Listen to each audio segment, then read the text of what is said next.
I'm Alan Robarge, a relationship coach. Welcome to Improve Your Relationships, where I like to talk about attachment injuries and healing attachment trauma. And this video is about burn the bridge, say goodbye, end once and for all, and not to keep getting caught up in the on again, off again relationship.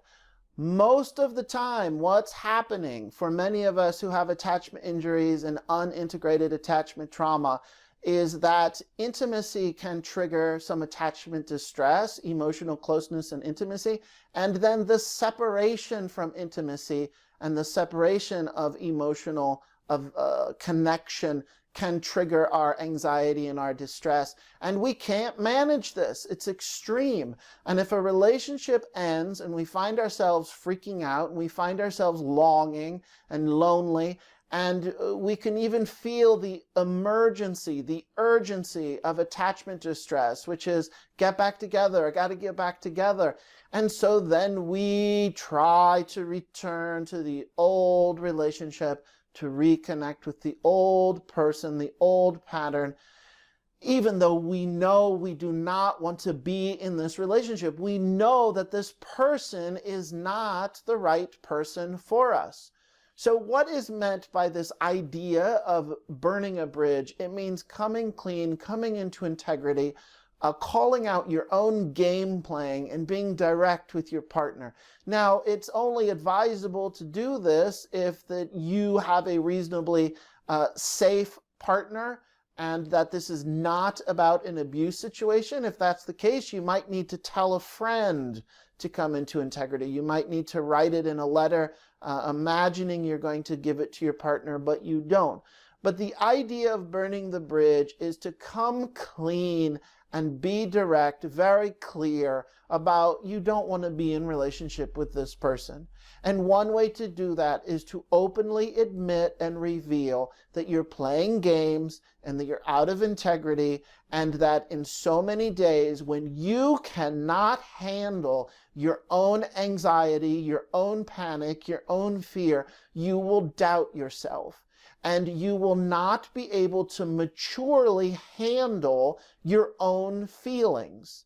And you will implode into a very immature place of needing this other person, needing the partner to take care of you and to make you feel safe and loved and connected.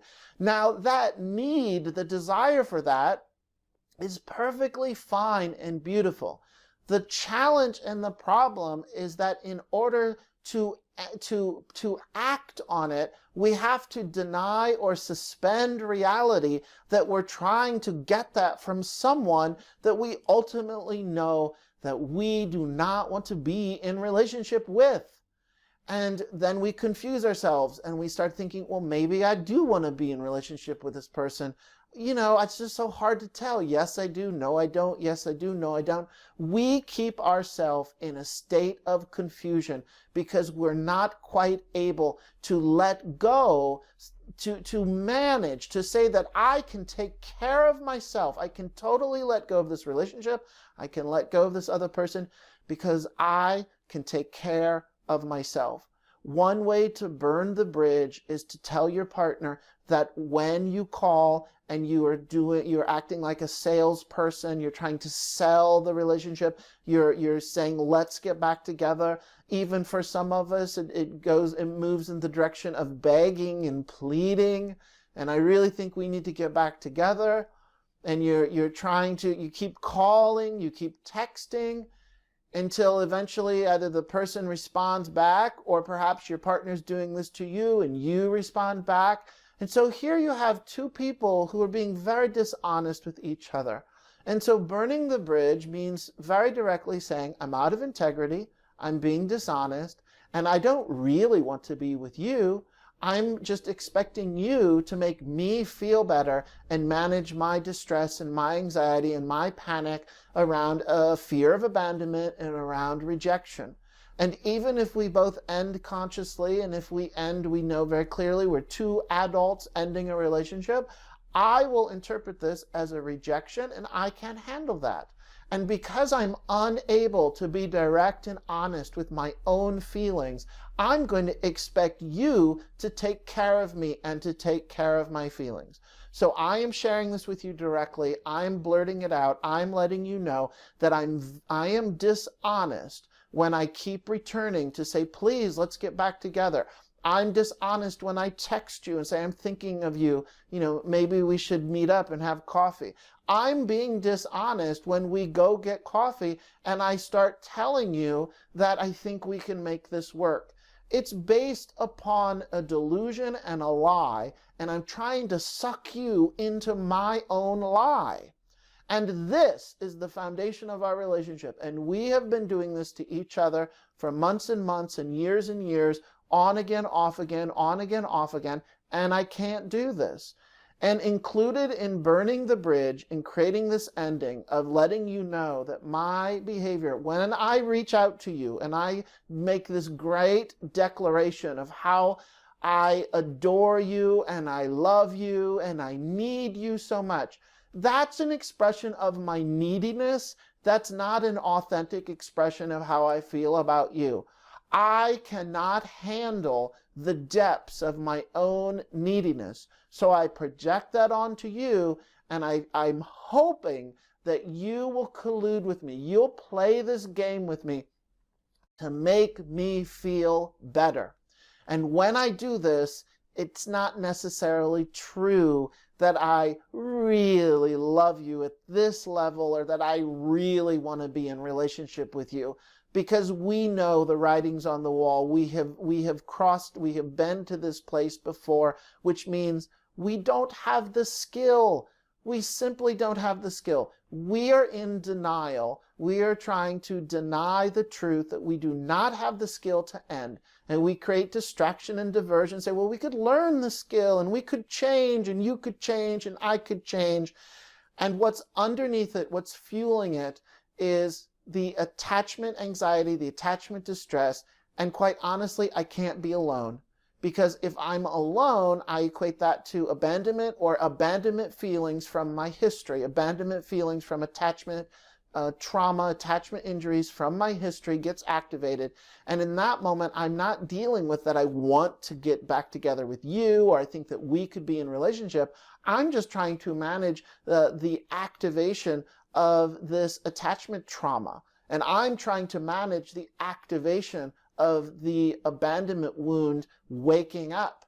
And it's in those moments that I reach out to you. Not because I really ultimately want to be in relationship with you.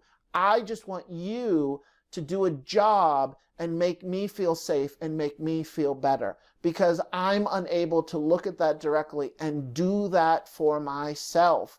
Or to go out in the world and find a secure, safe partner who's loving and has a different set of skills, and I can practice a different set of skills with that other person, the new relationship. But I'm not going to do that. I'm going to text you tonight, and I'm going to pursue you and seek out. I'm going to play this game to see if I can just get back to a place of, I'm going to get a sense of comfort, even when you remotely say, yeah, we can try again. And then it's a temporary sense of relief, because 3 days later, a week later, we all know we're not good together, but we want to play the game. So burning the bridge means I'm going to be direct about really the intention underneath this, and also to have a boundary to say, let's block each other on our phones. Let's get rid of each other's phone number. Let's get rid of email. Let's block each other on email. Let's stop communicating. Let's have a good 6 months. We're not going to connect. And if we can change our phone numbers, change our email addresses, then that creates one added layer to help and assist us. And also to tell your partner directly, stop taking my calls. Even when I text you, even when I call you, please know that I'm really not sincere when I do this. There's a dishonesty going on. And in order to burn the bridge, I'm coming clean about this. Now, here's the last part. If you're in a relationship that's abusive and your partner is abusive or manipulative and likes to twist your words, cannot handle honesty or the truth, and likes to be manipulative and use your words against you, well, obviously you're not going to share this with your partner.